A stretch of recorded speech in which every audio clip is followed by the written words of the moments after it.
Selamat datang di kuliah Sistem Kendali Digital. Pada video kali ini kita akan membahas tentang pemodelan fungsi alih sistem.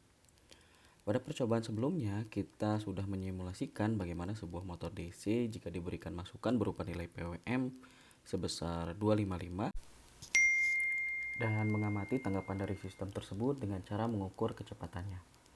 Sistem tersebut terdiri dari motor DC 12 volt yang dilengkapi dengan sensor rotary encoder dengan 48 pulsa setiap satu putarannya. Agar dapat beroperasi menggunakan tegangan 12 volt, sistem tersebut dilengkapi dengan driver motor berupa ICL293D. Adapun mikrokontroler yang digunakan pada simulasi ini adalah ATmega 328 dengan papan Arduino Uno R3. Input yang diberikan kepada motor DC berupa nilai PWM sebesar 255 atau sama dengan tegangan yang diberikan sebesar 12 volt. Ketika motor DC berputar, pulsa akan dihasilkan oleh rotary encoder, kemudian akan dikonversi menjadi pulsa tiap putaran dan diubah menjadi revolusi per menit atau RPM. Secara konfigurasi diagram blok, di sini dapat kita lihat input berupa nilai PWM, kemudian masuk ke driver motor, selanjutnya tegangan yang akan diimplementasikan ke motor sehingga motor dapat berputar. Selanjutnya putaran motor DC tersebut akan dikonversi ke dalam RPM oleh microcontroller dengan time sampling tertentu. Pada simulasi ini, time sampling yang digunakan adalah 0,1 detik. Adapun metode diskritisasi yang digunakan pada simulasi ini adalah zero order hold atau yang dikenal dengan ZOH. Pada grafik yang ditunjukkan di sini, terlihat bahwa input yang diberikan ke motor DC berupa nilai PWM sebesar 255 dan grafik yang satunya lagi merupakan tanggapan dari sistem. Tanggapan dari sistem memiliki kurva transisi sebelum tanggapan mencapai kondisi steady state atau menetap pada suatu nilai. Adapun nilai steady state pada simulasi ini didapatkan sebesar 365 rpm. Dan dari grafik tersebut, sebenarnya kita dapat melakukan proses pemodelan dengan pendekatan sistem kontinu dengan input berupa RS dan fungsi alih berupa K per S plus A. Dengan mengimplementasikan input berupa unit step, dalam hal ini berupa nilai PWM, maka kita dapat menghasilkan keluaran berupa tanggapan sistem, misalnya kita notasikan dengan CS. Dengan menggunakan pendekatan sistem order pertama, kita dapatkan CS per RS sama dengan K per S plus A. Dengan input berupa unit step, kita akan menghasilkan persamaan CS sama dengan K per S plus A. Langkah berikutnya, kita dapat ubah sistem tersebut ke dalam domain waktu. Cara yang dapat kita gunakan untuk mengubah dari bentuk transformasi Laplace ke domain waktu kontinu adalah menggunakan inverse transformasi Laplace. Jika menggunakan inverse transformasi Laplace, kita dapatkan CT sama dengan 1 dikurangi E pangkat min AT.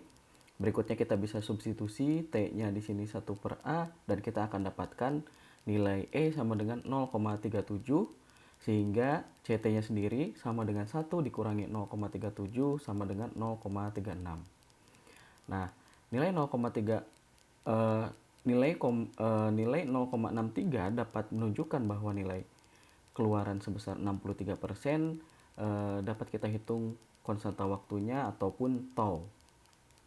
Pada simulasi ini kita dapatkan nilai akhirnya pada kondisi steady state yang berada pada nilai 365 rpm.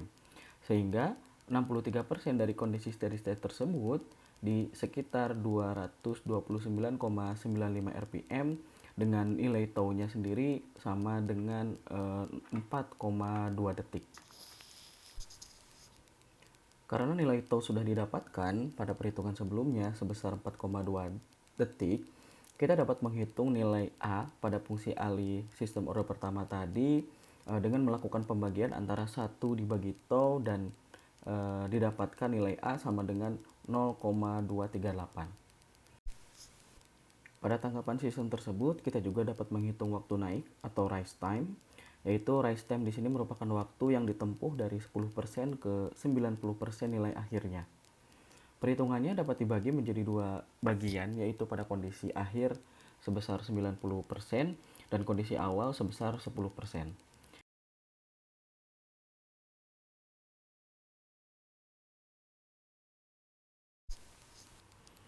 Adapun perhitungannya dapat kita ikuti sebagai berikut. Kita cari nilai T1 dan T2 untuk kedua persamaan baik di kondisi 90% dan 1%.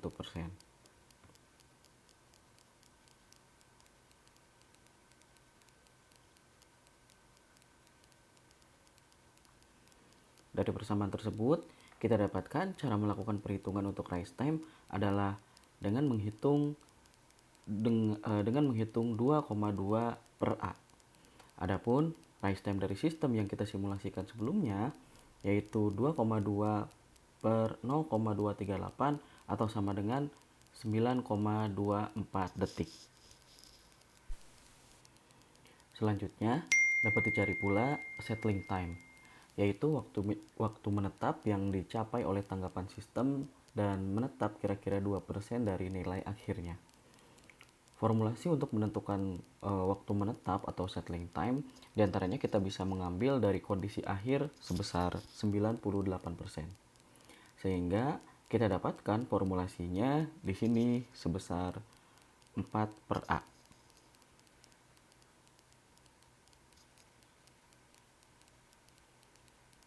Menggunakan perhitungan yang sama seperti hanya pada formulasi settling rise time pada perhitungan sebelumnya, dan kita dapatkan di sini nilai sebesar 4 per A. Adapun untuk settling time dari sistem yang kita simulasikan, kita dapatkan 4 per 0,238 atau sama dengan 16,81 detik. Pada gambar ini dapat kita amati bahwasanya respon yang kita hasilkan pada simulasi dapat ditentukan beberapa kriteria performansi. Di antaranya yang pertama adalah konstanta waktu sebesar 4,2 detik, rise time sebesar 9,24 detik, dan settling time sebesar 16,81 detik. Langkah berikutnya, kita dapat menentukan nilai K atau DC gain pada sistem ini. Adapun nilai K dapat kita hitung secara sistem ketika sistem sudah mencapai kondisi steady state. Adapun kondisi steady state pada sistem ini yang sudah kita dapatkan sebelumnya di 365 rpm, maka K per A sama dengan nilai tersebut. Nah, berarti K sama dengan nilai steady state kita kalikan dengan A, yaitu K sama dengan 365 dikalikan dengan 0,238 dan kita dapatkan hasilnya sebesar 86,87.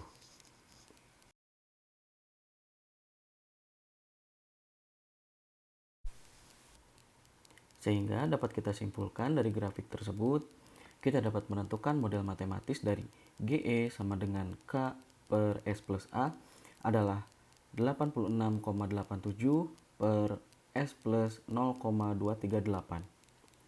Atau karena respon tersebut merupakan tanggapan ketika diberikan input berupa PWM sebesar 255, maka kita dapat lakukan proses pembagian dengan 255 atau kita kalikan dengan 1 per 255. Sehingga fungsi alih akhir dapat kita tuliskan menjadi 0,341 per S plus 0,238. Demikian untuk pembahasan fungsi alih pada sistem yang sudah kita simulasikan sebelumnya. Semoga bermanfaat. Sampai jumpa di video berikutnya.